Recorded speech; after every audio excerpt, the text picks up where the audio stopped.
Di antara 32 pemain yang dipanggil ada nama Stefano Lillipali yang terakhir membela timnas Indonesia pada 2023 lalu.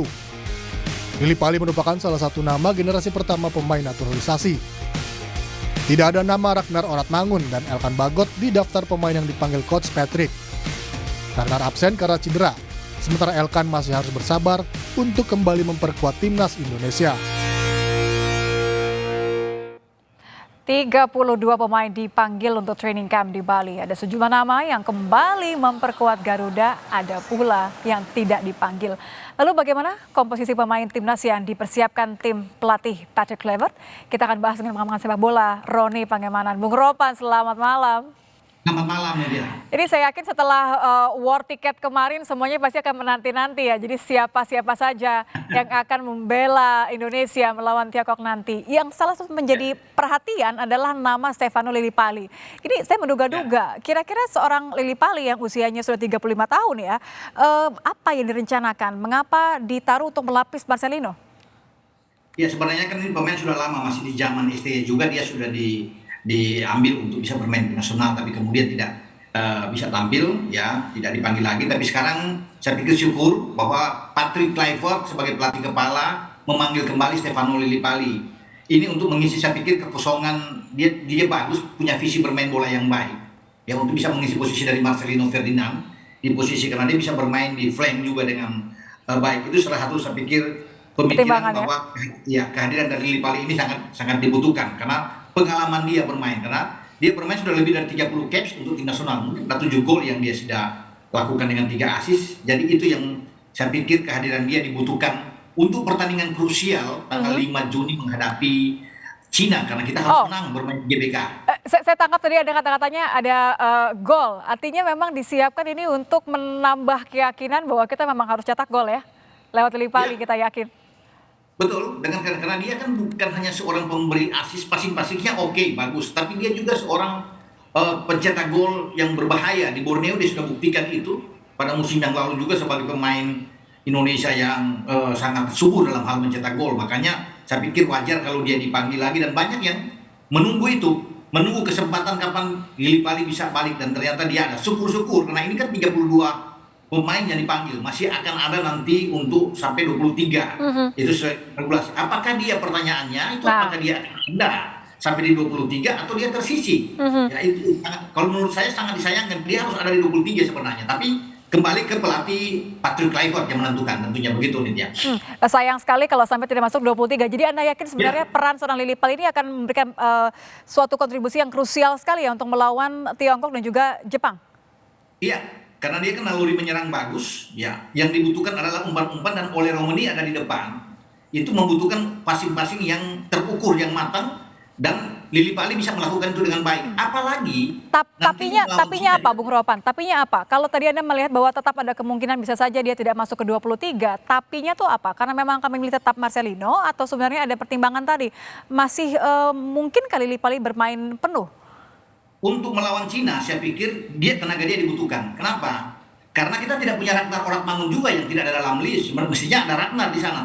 Dengan kekosongan tidak ada Ragnar, itu yang salah satu saya pikir ya pemikiran dari Patrick Kluivert untuk mengambil Lillipali. Karena kita butuh pemain untuk memberi umpan-umpan dari sini, dan Ole Romani butuh sekali pemain itu. Marcelino tidak bermain, ini juga kan akan merugikan kita ketika Marcelino dan Ragnar tidak ada.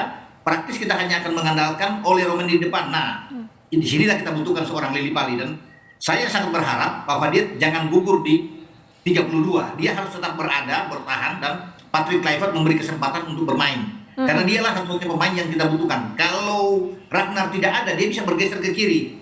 Posisi kanan itu bisa diambil oleh Jakub Sajuri atau Emiliano Reinders.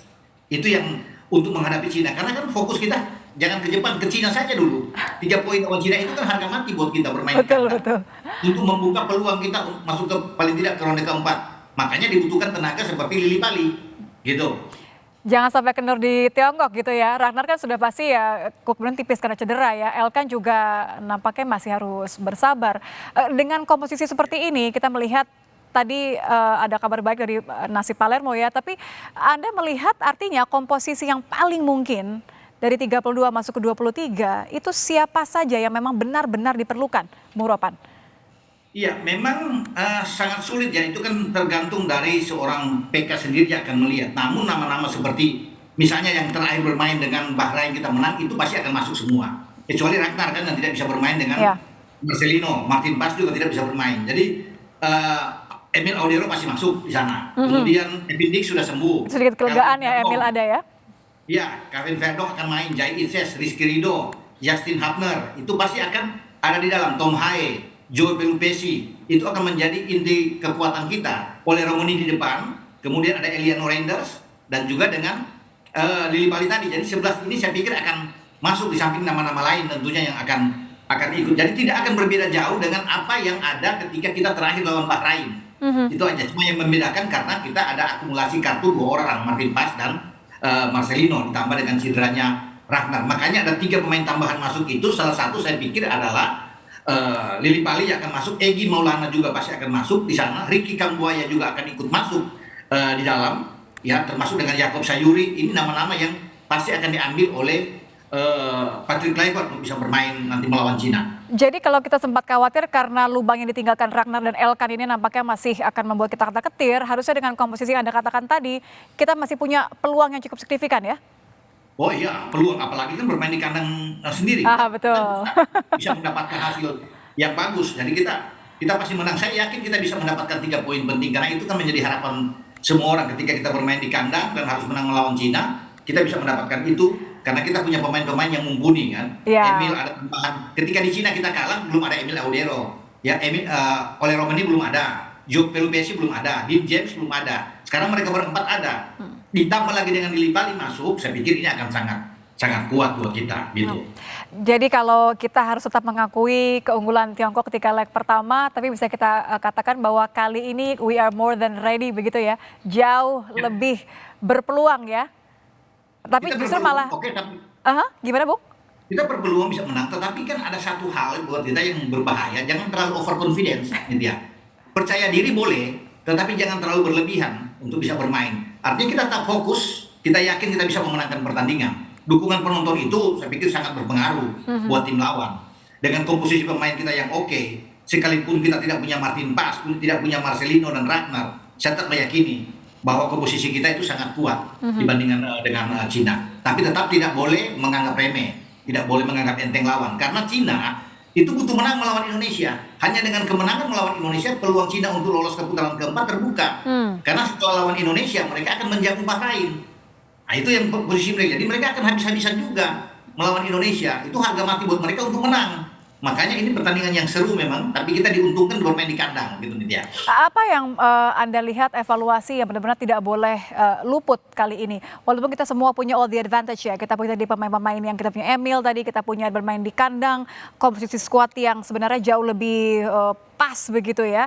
Apa kesalahan atau celah yang tidak boleh diulang kali ini yang mungkin saja dimanfaatkan oleh Tiongkok? Iya, artinya pemain tentunya tetap harus fokus.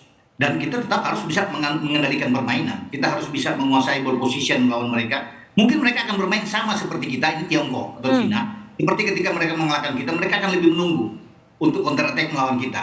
Nah, kita pasti akan tentunya Patrick Kluivert kan berbeda dengan cara STY menangani tim ini. Dia tahu apa yang dia harus lakukan.